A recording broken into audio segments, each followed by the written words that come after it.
શ્રી ગણેશાય નમઃ. મિત્રો, આપ જોઈ રહ્યા છો યુટ્યુબ આપણી ચેનલ સ્વમાન કામાર્ગમાં આપ સૌનું સ્વાગત છે. મિત્રો, અત્યારે નવરાત્રિ શરૂ થવા જઈ રહી છે, ત્યારે આજે નવરાત્રિનો પ્રથમ દિવસ, પ્રથમ દુર્ગા પૂજા થશે. મા શૈલપુત્રી નવરાત્રિ દરમિયાન નવદુર્ગાની જે પૂજા ઉપાસના થાય છે, શક્તિ અર્જિત કરવા માટે, જેને નકારાત્મક પ્રભાવને દૂર કરી શકાય છે અને પરમપિતા પરમાત્માની સાથે આપણી આત્મા એકાગ્ર થાય છે. આ માટે નવોદા ભક્તિ રૂપમાં નવદુર્ગા ઉપવાસ ભક્તો કરે છે. તે દિવસે આ આસો માસ કે શારદીય નવરાત્રિ, આજે નવરાત્રિનો પ્રથમ દિવસ, રાત્રિ પૂજા થશે. મા શૈલપુત્રીની આજે આ વિડીયોમાં આપણે સાંભળવાના છીએ. શૈલપુત્રી કથા, મહિમા, મંત્ર જાપ. જો આપને આ વિડીયો પસંદ આવે તો લાઈક કરજો, શેર કરજો, કમેન્ટ કરજો. આપ આ ચેનલ પર પહેલી વખત જોઈ રહ્યા છો તો સબસ્ક્રાઈબ કરી લેજો, જેથી આવનારા નવા વિડીયોની માહિતી આપ સુધી તુરંત પહોંચી શકે. ધન્યવાદ. વંદે વાસિત લાભ્ય ચંદ્ર અર્ધકુત શેખરામ વૃક્ષ આરૂઢામ શૂલધારામ શૈલપુત્રી યશસ્વિની. મા દુર્ગાનું પ્રથમ સ્વરૂપ મા શૈલપુત્રીના નામે ઓળખાય છે. પર્વતરાજ હિમાલયને ત્યાં પુત્રી રૂપે ઉત્પન્ન થવાને કારણે મા પાર્વતી દેવી મહાશક્તિ શિવપ્રિયાનું નામ શૈલપુત્રી પાડ્યું હતું. ઋષિ ઉપર બિરાજિત શૈલપુત્રી પાડ્યું હતું. વૃષભ ઉપર બિરાજમાન માતાજીના જમણા હાથમાં ત્રિશૂળ અને ડાબા હાથમાં કમળ પુષ્પ શોભાયમાન છે. આજ નવદુર્ગાઓમાં પ્રથમ નવદુર્ગા છે. પરમપિતા બ્રહ્માએ દુર્ગાના 9 સ્વરૂપ વર્ણન કર્યું છે, જેમાં પ્રથમ શૈલપુત્રી, બીજા બ્રાહ્મણશ્રેણી, ત્રીજા ચંદ્રઘટા, ચોથા કુષ્માંડા, પાંચમા સંગધમ માતા, છઠ્ઠા કાત્યાયની, સાતમા કાલરાત્રિ, આઠમા મહાગૌરી અને નવમા સિદ્ધાત્રી. આ નવદુર્ગા પહેલા નવરાત્રિ, છેલ્લા એટલે કે 9મા નવરાત્રિ સુધી જે ભક્તો વ્રત ઉપવાસ કરીને માની આરાધના કરે છે, મંત્ર જાપ કરે છે, તેની ઉપર માતાની કૃપા સદૈવ બની રહે છે, ત્યાં સુધી કે તેને તન મન ધન મન વચન કર્મથી શક્તિ પ્રાપ્ત થાય છે, જીવન મૃત્યુ સફળ થાય છે, અંતે મોક્ષ પ્રાપ્ત થાય છે. દેવી શૈલપુત્રીની કથા પણ ઘણી અદ્ભુત છે. પોતાના પૂર્વજન્મમાં તે પ્રજાપતિ દક્ષની કન્યા રૂપે અવતર્યા હતા. ત્યાં તેમનું નામ સતી હતું.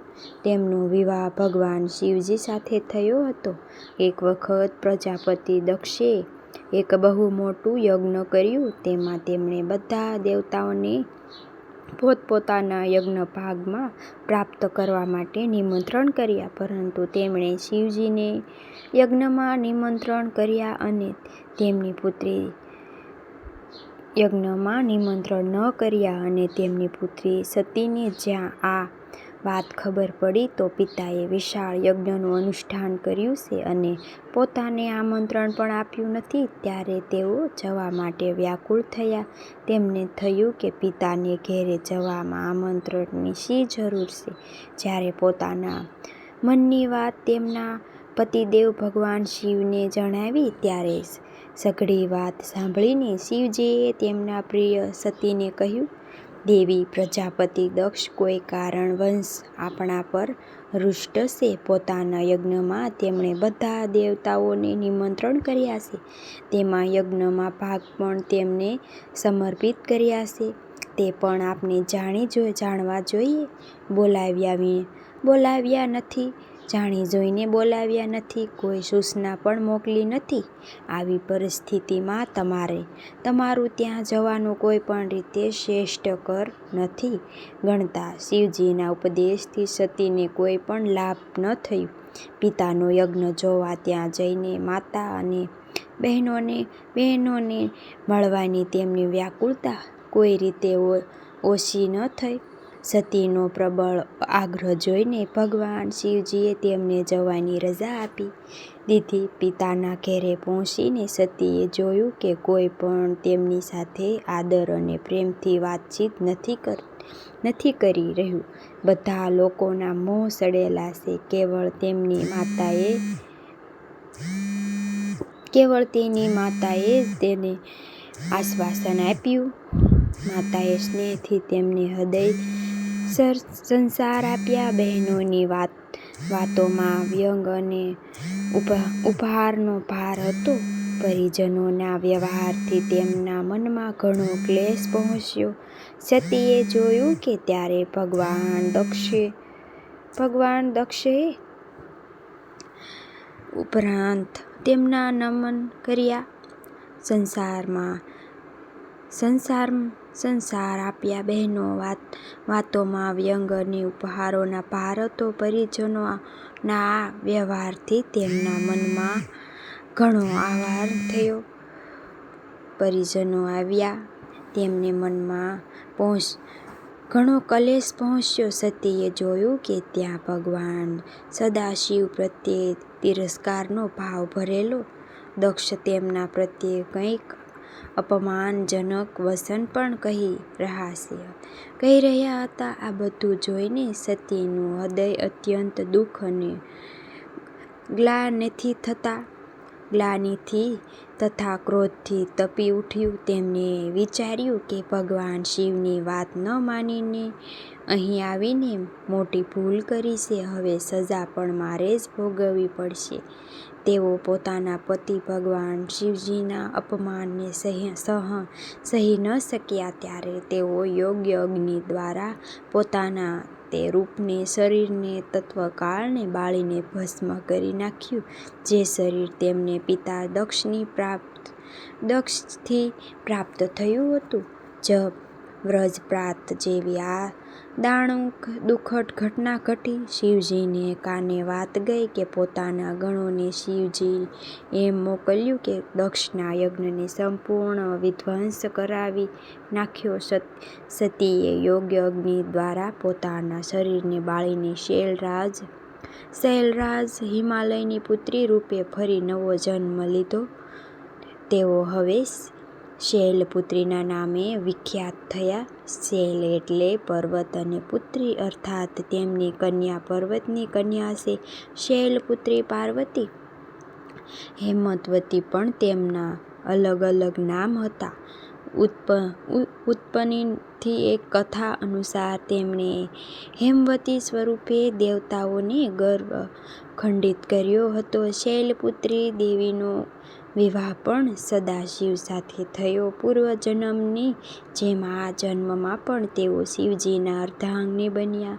નવદુર્ગામાં પ્રથમ શૈલપુત્રી દુર્ગાજીનું મહાત્મ્ય અને શક્તિઓનો અનંત છે.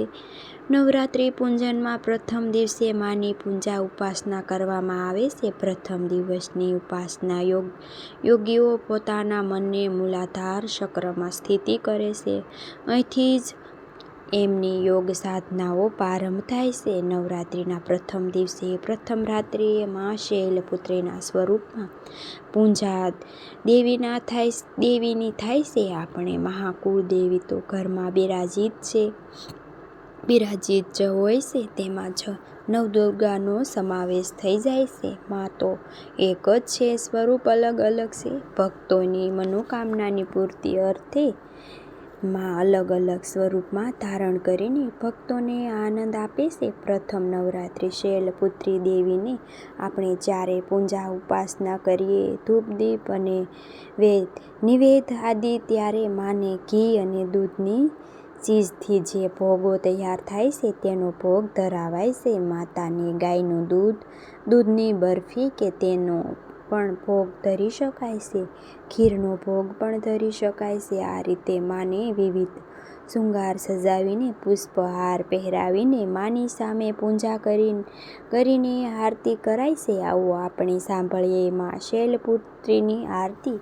શૈલપુત્રી મા પર સવાર કરી દેવતા જય જય जय जय शिव शंकर की प्रिया भवानी तेरी महिमा किसी न जानी पार्वती नूर उमा कहलावे जो तुझे सिमरे सो सुख पावे रिद्धि सिद्धि परवान करे तू दया करे धनवान करे तू सोमवार को शिव संग प्यारी आरती तेरी जिसने उतारी उसकी सगरे आंसू पूजा दो सगरे दुख तकलीफ मिटा दो घी का सुंदर दीप जला के गोलागरी का भोग लगा के सदा भाव से मंत्र गाए प्रेम सहित फिर सिज झुकाए जय गिरिराज कसोरी अब शिव मुख चंद्र कसोरी अम्बे मनोकामना पूर्ण कर दो भक्त सदा सुख संपत्ति भर दो बोलो माँ शैलपुत्रीनी जय आ રીતે પૂજા સંપન્ન થાય છે। આજે પ્રથમ નવરાત્રિ છે માટે જે ભક્તો નવરાત્રિમાં ઘટ સ્થાપન કરે છે, જવારા વાવે છે, ગરબો કરે છે કે પછી અખંડ જ્યોત પ્રગટાવે છે, તેઓ શુભ મુહૂર્તમાં બધા કાર્ય સંપન્ન કરે છે। માની ચોકી પાથરીને લાલ કે પીળું વસ્ત્ર પાથરીને માની સ્થાપના થાય છે। પછી ઘટ સ્થાપન થાય છે, અખંડ જ્યોત પ્રગટાવાય છે અને ત્યારબાદ માને પુષ્પ અશ્વ કુમકુમ અર્પિત કરાય છે। મંત્ર દ્વારા માની પૂજા અર્ચના થાય છે। ઓમ શૈલપુત્રીએ નમઃ અથવા તો ઓમ દુર્ગાએ નમઃ આ મંત્રોનો જપ કરીને કરી શકાય છે। માની પૂજા ઉપાસના જો આપણે અલગથી ન કરી શકીએ તો કુળદેવીના રૂપમાં આપણા ઘરના મંદિર કે જે માતા બિરાજિત છે તેમની પૂજા પણ ભવાની પ્રેમથી કરવી। મા તો એક જ છે, સ્વરૂપ અલગ અલગ છે। બ્રહ્માંડની નાયિકા છે, મા મહામાયા છે, ભુવનેશ્વરી છે। તેમની પૂજા ઉપાસના કરીને ભક્તો તન મન ધનની પવિત્ર થાય છે। ત્યાં સુધી કે માની કૃપા જો થઈ જાય તો જીવનમાં વિજય ધન વૈભવ પ્રાપ્તિ થઈ જાય છે। ભક્તિ દરેક પ્રકારનો ભોગ પ્રાપ્ત થાય છે અને અંતે મુક્તિ પ્રાપ્ત થાય છે। આજે કલશ સ્થાપનનું મહત્વ પણ છે અલગ જ છે। કલશ સ્થાપન કરવાથી ઘરમાં જીવનમાં ઉર્જા બની રહે છે, સકારાત્મક પ્રભાવ બની રહે માટે કલશ સ્થાપન ભક્તો કરે છે, જેના સાક્ષાત માતાજીનું સ્વરૂપ મનાય છે। જો માતાની મૂર્તિ કે ફોટો ન હોય તો અલગથી બિરાજિત ન કરાવાય હોય તો માત્ર અખંડ જ્યોત પણ માતાનું સ્વરૂપ મનાય છે। કલશ સ્થાપના કરીએ છીએ તેને પણ માતાનું સ્વરૂપ મનાય છે અને રાત્રિના સમયે જ્યારે સૂર્યાસ્ત થાય છે ત્યારે માના ગરબા થાય છે, ઘરમાં ગરબો પ્રગટાવાય છે અને માની આરતી કરાય છે, ધૂપ કરાય છે, ગુગળનો ધૂપ થાય છે, લોબાનનો ધૂપ થાય છે અને એમાંય નારિયેળનું બૂરું પણ નખાય છે। ગાયના સાણને સુકાયેલું જે સાણું હોય તેને બાળીને તેમાં ઘી નાખીને આગ ગુગળનો લોબાય તેની ધુમાડે આખા ઘરમાં લગાવાય છે, જેથી ઘરમાં સકારાત્મક પ્રભાવ રહેતો રહે અને માની કૃપાથી સારા વિચાર રહે, આરોગ્ય સૌભાગ્યવતી પ્રાપ્ત થાય। આ પ્રથમ દિવસે પછી નિત્ય તો આપણે સાદી સરળ રીતે સવાર સાંજ માની ધૂપ અગરબત્તી કરવાની હોય છે। અષ્ટમી નવમીના દિવસે માની પૂજા વિશિષ્ટ થાય છે, યજ્ઞ આદિ થાય છે। ઘરમાંથી એક શ્રીફળનું હવન કુંડમાં પધરાવાય જવાય છે અને નાની બાળાઓને ભોજન તથા કોઈ પણ ગિફ્ટ આપી શકાય છે, ભેટ આપી શકાય છે, પ્રસન્ન કરી શકાય છે, માતાનું સ્વરૂપ મનાય છે અને નાની બાળા ન મળે તો એમાંય મંદિરમાં જઈને દાન પુણ્ય કરી દેવું જોઈએ। આ રીતે નવરાત્રિ સુધી માની પૂજા ઉપાસના થાય છે। જો કે આજના વખતે 10 નવરાત્રિ છે અને જ્યારે દશેરા આવે છે ત્યારે વહેલી સવારે ઉઠીને સ્નાન આદિ પરવારી શુદ્ધ વસ્ત્ર ધારણ કરીને શુભ લાભ અમૃત ચોઘડિયા માની આપણે સ્થાપના કરીએ તેનું ઉત્થાપન થાય છે અને માની ઉત્થાપન થઈ જાય પછી આ નવરાત્રિનું વ્રત પૂર્ણ થાય છે। તેના પાળના પારણા થાય છે ત્યારે પણ મા મંદિરમાં જઈને આપણા ઘટ સ્થાપન કર્યું હોય તેનું શ્રીફળ હોય કે તે મૂકી આવ્યા અને માતાને ક્ષમા પ્રાર્થના થાય છે. આ રીતે નવરાત્રિ સાદી સરળ રીતે પૂર્ણ થાય છે. જો બહેનો માસિક ધર્મમાં હોય તો 4 દિવસ પાળવાના હોય છે. બીજા કોઈ પણ દ્વારા ધૂપ દીપ કરાવી લેવી, પણ પોતે જ્યાં માની સ્થાપના તે રૂપમાં ન જાય, તે જગ્યાએ તરફ ન જવાય, રસોઈ પણ ન જાય એટલું ધ્યાન રાખવું જોઈએ. સૂતક હોય તો પણ માની પૂજા ઉપાસના થતી નથી, માટે ધ્યાન રાખવું. માનો ગરબો જો થતો હોય તો મંદિરમાં જઈને મૂકી આવો, અને સૂતક દરમિયાન કોઈ પણ પૂજા પાઠ કરવા તે માન્ય ગણાતા નથી. મંદિરમાં જઈને જે કંઈ સામગ્રી ઘરમાં આપણી પૂજા પાઠની છે તે મૂકી આવવી જોઈએ. અન્ય વ્યક્તિ દ્વારા અને ભૂલચૂક ક્ષમા માંગી લેવી. મા તે મા ક્ષમાની દેવી છે. મા સર્વ કાંઈ જાણે છે. જેટલી મા આપણી પાસે સેવા કરાવે એટલી કરીએ, પરંતુ મનમાં દુઃખ કે ચિંતા ન લાવવી જોઈએ. શરૂઆતથી જ માને પ્રાર્થના કરી દેવી જોઈએ કે હે મા, મેં તમારું ઘટ સ્થાપન કે અખંડ જ્યોત પ્રગટાવેલી છે, જવારા વાવ્યા છે. મા 9 દિવસ સુધી, નવરાત્રિ સુધીમાં આપ બિરાજમાન રહીને મારી સેવાનો સ્વીકાર કરજો. ભૂલચૂક ક્ષમા કરજો. નવરાત્રિ દશેરાના દિવસે હું આ નવરાત્રિનું વ્રત પૂર્ણ કરીશ, અથવા તો જે ઘટ સ્થાપન કર્યું છે તે અખંડ જ્યોત રાખેલી છે તેની મંગલ કરીશ. હે માતા, મને શક્તિ પ્રદાન કરજો, અમારી સેવાનો સ્વીકાર કરજો. આ રીતે પ્રાર્થના કરી દેવી જોઈએ પહેલા જ દિવસે. આ રીતે પણ મા દયાળી પ્રાર્થના અવશ્ય સાંભળે છે. ભક્તોની એવી આ જગતજનની મહામાયા જોગમાયા દુર્ગા દેવીની જય. નવરાત્રિ આપ સૌ ભક્તોને બધાને શુભકામના, મંગલકામના. આ વખતે માતાજી હાથી ઉપર બિરાજિત થઈને આવી રહ્યા છે. સુખ સમૃદ્ધિ પ્રતીકરૂપ હાથી કે ગુરુ પ્રતીક છે. ભગવાન શ્રી ગણેશનું પણ પ્રતીક મનાય છે. ગૌરી ગણેશ ઉપાસના કરીને ભક્તો મનોવાંછિત ફળની પ્રાપ્તિ કરી શકે છે. એવા નવદુર્ગા, નવચંડી આપણે પ્રમાણ કરીને એ રીતે આ દેવી સર્વભૂતે મા રૂપે પ્રેરણ સ્થિત. નમસ્તુતે નમસ્તુતે નમસ્તુતે નમો નમઃ. મિત્રો, મને સાંભળવા માટે ધન્યવાદ. આપ સૌને મારા જય શ્રી કૃષ્ણ.